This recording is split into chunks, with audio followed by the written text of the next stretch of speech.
I opened up any of the projects that I have worked on over the last few years, one thing is guaranteed. You'll find an instant of the Valhalla vintage verb. However, I sometimes have limitations to get the sounds that I want, so I'm kind of starting to look for something that could eventually take Valhalla's place. Here are the 4 boxes it needs to tick. First, it needs to sound great out of the box. Second, I'm mainly a composer, so I like plugins that are simple to use without being overly technical. Third, it needs amazing presets. And fourth, it has to introduce little to no track delay. Now, I think I might have found a reverb that could tick all the boxes. The R2 by Fabfilter. In this video, I'll explore the R2 for the very first time. We'll see if it ticks all the boxes, and most importantly, will it replace my beloved Valhalla? Let's find out. Let's set up a microphone and record something real quick.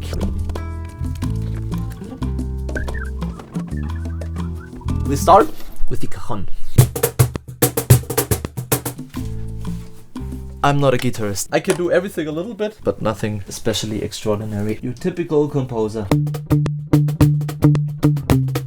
By the way, a small production trick, taking a symmetrical clip, cutting it in the middle, duplicating the track, and then putting the second part to the first part and the first part to the second part, and then pan the first track to the left and the second track to the right. Before we add the bass, let's pull up a piano so we kind of have a harmonic structure. And for this one, we will use a free piano, the Soft Imperial.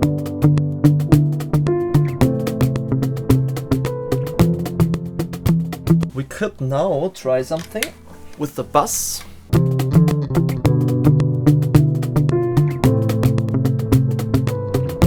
Let's add some VSTs.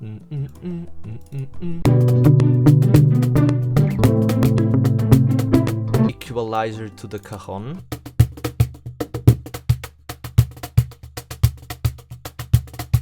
Compress it.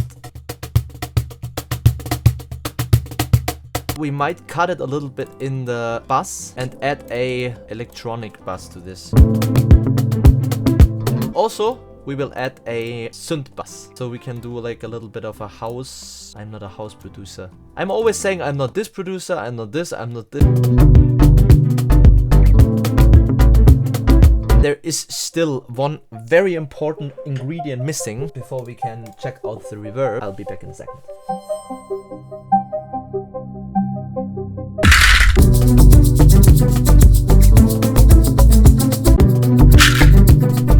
And the flute. I think we can only use this note.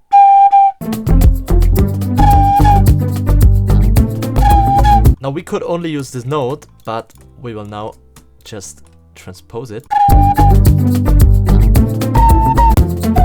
We need the shakere many more times. 4 shakeres. Just the same trick as before. Cut it 4 times. Copy it, and copy it. And now take the rest from over here and copy it to over here. Mark everything and crossfade. And now we need to put this shakere to the left and this shakere to the right. Now we have the shakere.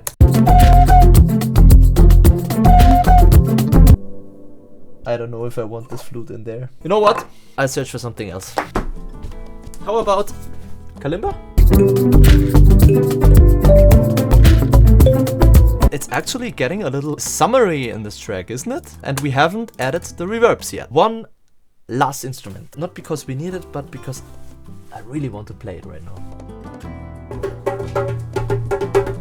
That's my djembe that I got in Indonesia. We actually got it in the first week of a 4-week travel and traveled with it through the whole country.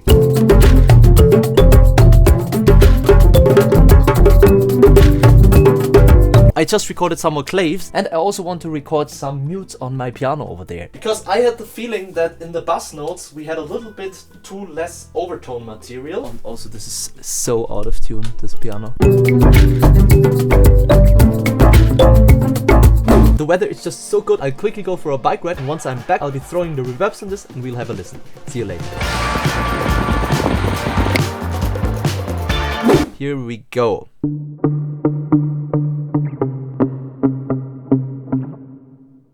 Already perfect. I would say checkbox number 1 sounds great out of the box. Checked. Before we go into the comparison, let's quickly explore the plugin.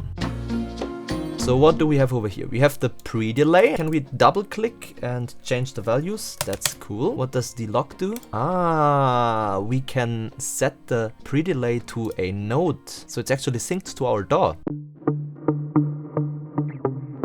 So this makes it almost kind of a little delay machine over here. Nice. Okay, character. What does the character do? If you stay below 50%, it says it's a little bit more clean. And if you go over 50%, it makes almost like a chorus type of reverb. By the way, if you're wondering how I know this, if you hover over the knobs, Fabfilter will tell you what the knob does, which I think is really nice if you want to explore the reverb like we do right now. Over here we have modern. This is super clean. This, in my opinion, sounds a little bit more like metalish. This is a classic plate reverb. I use that a lot on drums and percussion stuff. So we have thickness. Wow! Oh, listen to these overtones. Okay, over here we have distance. I'm wondering, usually in reverbs I use the pre-delay to make the distance, so what does this do?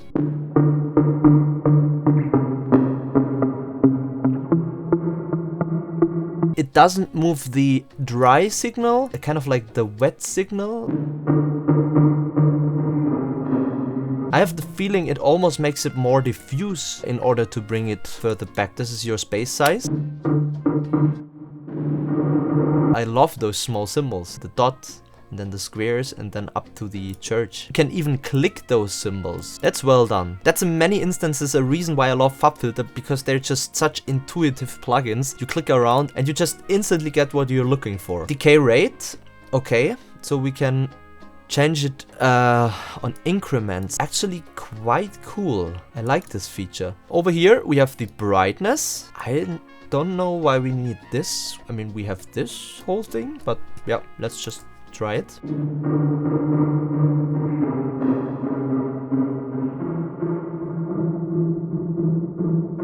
It's doing what a equalizer curve is doing. If you know when you would need this instead of this, feel free to share it in the comments down below. Okay, what do we have over here? We have an auto gate.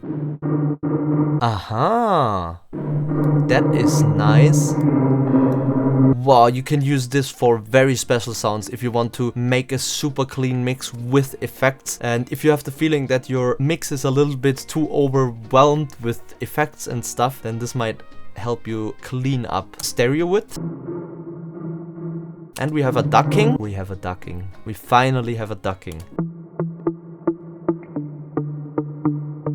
This is one of the features that I miss the most with the Valhalla. I don't think Valhalla has a ducking, at least I didn't find it. Especially if you do more modern production, the ducking is super helpful. For those of you who don't know, I'll try to explain it. As said, I'm a composer, not a mixing engineer. Dry signal plays, reverb is quiet. Dry signal stops playing, reverb gets more loud. Especially if you have like vocals in a music production, it is super helpful because you can put more reverb on the vocals and they will stay up front. As soon as a word is said and there is a small gap, the reverb will just come up naturally and give the whole thing more space. So for these types of applications, this can be super helpful. Okay, and we have the mix over here. What is freeze?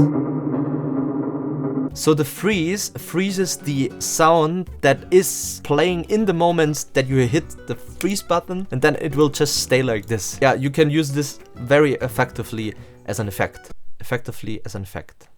Let's get to the bottom part. I think this is a little bit more complicated. Please explain to me the difference between the decay rate equalizer and this equalizer below. Maybe I should read the manual.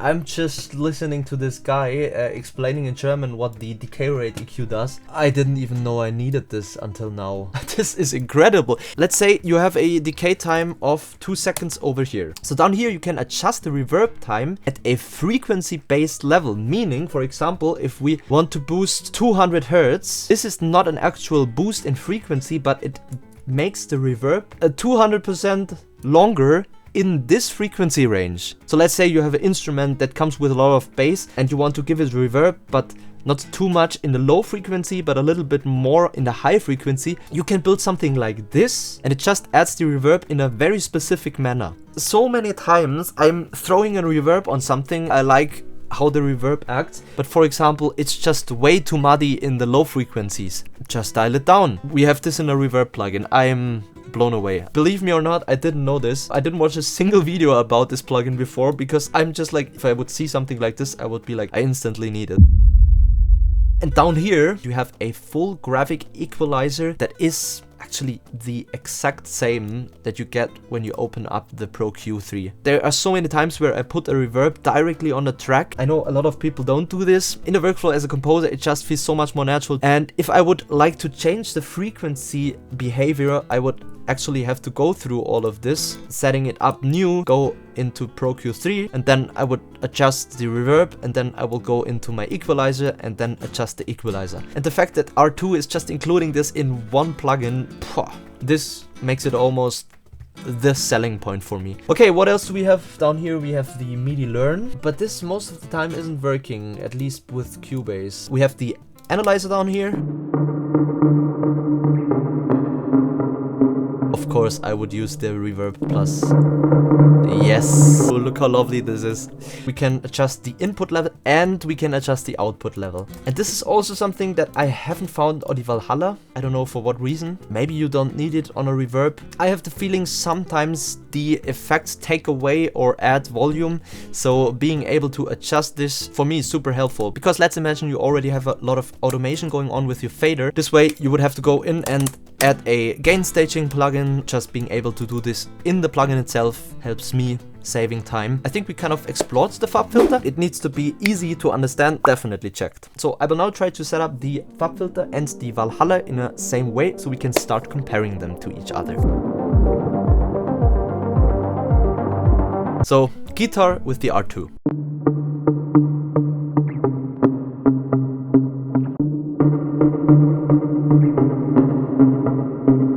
Yeah, because you're able to decrease the length of the reverb that it does, especially in this frequency range. You already have way more power over the whole reverb. I'll just bypass it. And now with the decreased decay time, the Valhalla again.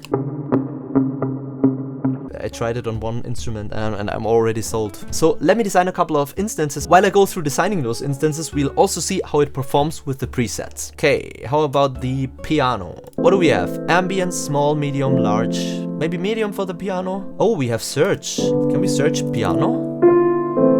Oh. Piano room large.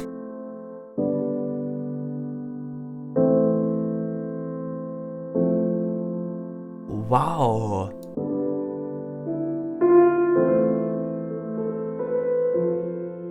This is almost like an impulse response reverb. It's so subtle. I love it when they don't overdo it. And I think by adding those tailored reverb times for the different frequencies, they can kind of get there. What else we have? Large piano hole.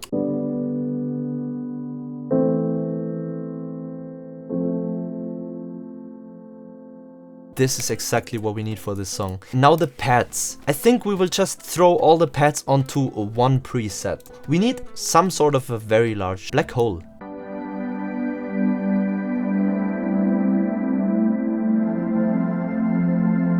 The bright delayed synth space.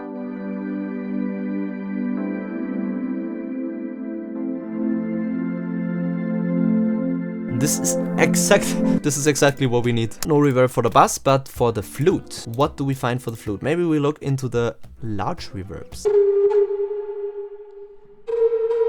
Here we have a little bit of a problem because the flute is a mono track. We have two options, either create a stereo track or just the faster one, throw it into a group, throw the reverb onto this group. Let's do this.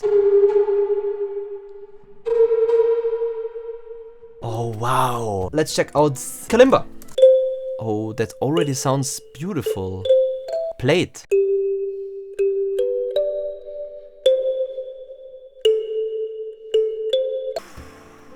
Now, cajon. For the cajon, actually I want a small drums. Okay, drum studio, drum wood room.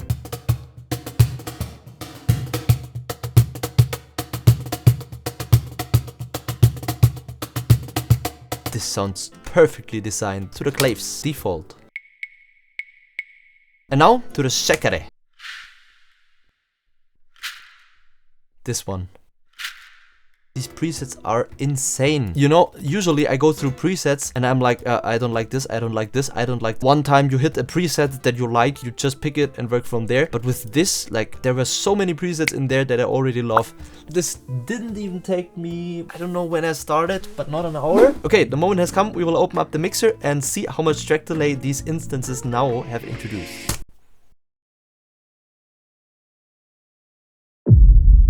There's no track delay. So for example, over here we have a track delay of 1.3, but it comes from the decapitator. So if I deactivate the decapitator, there's no track delay. This is very good news. Wow. Okay, this beast is not only a beast, but it's also super efficient. I love this about plugins like this. They are super powerful, but at the same time, they're not eating your computer. This is incredible. So actually, box number 4, also checked. Let's also try to recreate similar settings with the Valhalla so we have an A to B comparison.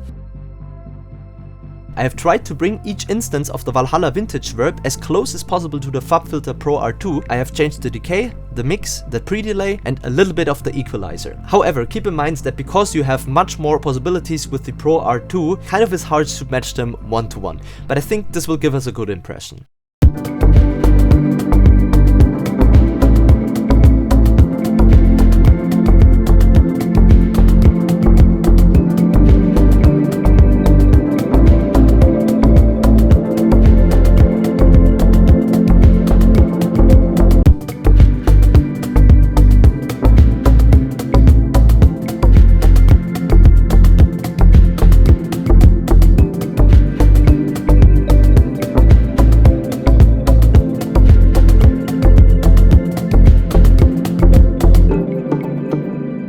Now let's make a quick solo instrument comparison.